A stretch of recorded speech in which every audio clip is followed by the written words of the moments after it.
ನಮಸ್ಕಾರ ಮುದ್ದು ಮಕ್ಕಳೇ, ನಳಿನಿ ಅಜ್ಜಿಯ ಕಥೆಗಳು ಚಾನೆಲ್ಗೆ ನಿಮ್ಮೆಲ್ಲರಿಗೂ ಸುಸ್ವಾಗತ. ಶಿವನ ಧನಸ್ಸನ್ನು ಮುರಿದ ಶಬ್ದ ಇಡೀ ಮಿಥಿಲಾ ನಗರದಲ್ಲಿ ಗುಡುಗಿನಂತೆ ಮೊಳಗಿತು. ಒಂದು ಕ್ಷಣ ಸಂಪೂರ್ಣ ಸಭೆ ಮೌನವಾಗಿತ್ತು. ಇಷ್ಟು ಸಣ್ಣ ಯುವ ರಾಜಕುಮಾರನು ಹೇಗೆ ಇದನ್ನು ಸಾಧಿಸಿದನು ಎಂಬುದು ಎಲ್ಲರಿಗೆ ಆಶ್ಚರ್ಯವಾಗಿತ್ತು. ರಾಮ ಯಾವುದೇ ಅಹಂಕಾರವಿಲ್ಲದೆ ಶಾಂತವಾಗಿ ನಿಂತಿದ್ದನು. ಲಕ್ಷ್ಮಣ ತನ್ನ ಅಣ್ಣನ ಸಾಧನೆಗೆ ಸಂತೋಷಪಟ್ಟನು. ವಿಶ್ವಾಮಿತ್ರರು ಶಾಂತವಾಗಿ ನಗುತ್ತಿದ್ದರು. ಇದು ವಿಧಿಯ ಕಾರ್ಯವೆಂದು ಅವರಿಗೆ ತಿಳಿದಿತ್ತು. ರಾಜ ಜನಕರು ನಿಧಾನವಾಗಿ ಎದ್ದರು. ಅವರ ಕಣ್ಣಿನಲ್ಲಿ ಸಂತೋಷ ಮತ್ತು ತೃಪ್ತಿ ಕಂಡಿತು. ಅವರು ಭಾವನಾತ್ಮಕವಾಗಿ ಹೇಳಿದರು, ಇಂದು ನಿಜವಾದ ಮಹತ್ವವನ್ನು ನೋಡಿದ್ದೇನೆ. ವಿನಯದ ಜೊತೆ ಶಕ್ತಿ ಇರುವವನೇ ನಿಜವಾದ ವೀರ. ರಾಮನೇ ನನ್ನ ಮಗಳು ಸೀತೆಗೆ ಯೋಗ್ಯನು.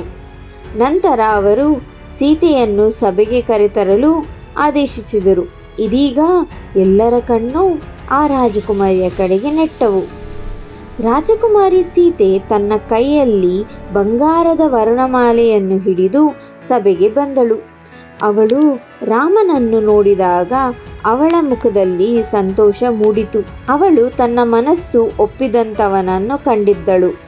ಗೌರವ ಮತ್ತು ಭಕ್ತಿಯಿಂದ ವರಮಾಲೆಯನ್ನು ಹಾಕಿದಳು. ಆ ಕ್ಷಣದಲ್ಲಿ ದೇವತೆಗಳು ಹೂವಿನ ಮಳೆ ಸುರಿಸಿದರು. ಸಭೆ ಸಂತೋಷದಿಂದ ತುಂಬಿತು. ರಾಮ ಮತ್ತು ಸೀತೆಯ ವಿಧಿ ಈಗ ಆರಂಭ. ಆದರೆ ಅಯೋಧ್ಯೆಯಲ್ಲಿ ದಶರಥನಿಗೆ ಒಂದು ಮಹತ್ವದ ಸುದ್ದಿ ತಲುಪಿತು. ಮುಂದೇನಾಯಿತು ಎಂದು ತಿಳಿದುಕೊಳ್ಳಲು ಮುಂದಿನ ವಿಡಿಯೋಗಾಗಿ ಕಾಯಿರಿ.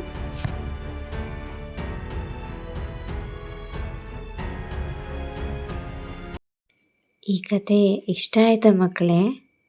ನಾಳೆ ಸಿಗ್ತೀನಿ. ಬಾಯ್.